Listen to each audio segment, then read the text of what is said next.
Hello or no hello? Hello.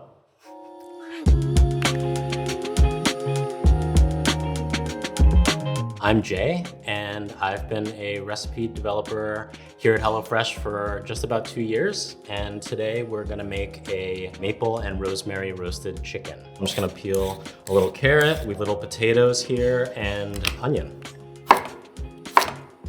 Cool. Do our potatoes next. I'm just gonna cut these in half. So onions into wedges about the same size. Everybody in the pool. A nice healthy drizzle of oil here. And we're gonna use about half of the garlic powder here, and we'll use the other half for a sauce. We have salt and pepper. And we're just gonna toss everything on the tray together. And then we wanna spread it out so everybody gets a little breathing room. Now I'm gonna wash these babies. Now that our vegetables are nicely seasoned, we're gonna move on to the chicken. Pat it dry a little bit with a paper towel. So with our oil, just a little bit, and I'm gonna rub it all over. Some salt. We wanna be very generous when salting the outside, and pepper. Time for roasting. Now we're on to the rosemary maple glaze that's gonna go on the chicken that's in the oven.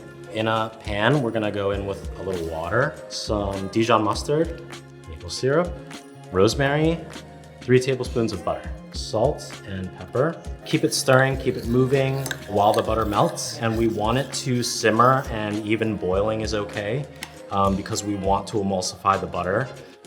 Something's happening. So we're coming up to a simmer now.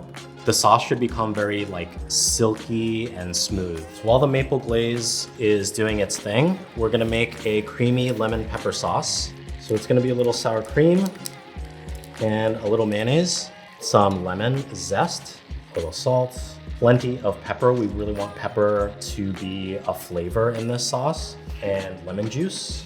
We're just gonna stir this together. Now back to the maple glaze. This is looking really close. We really want it to coat the back of a spoon. And then when I run my finger across it, you can still see that it's holding and not running over. So this is pretty good. All right, now our chicken is done. Our glaze is done. I'm just gonna pour our glaze right on top of the chicken, let it hang out for a little bit while it rests, and enjoy.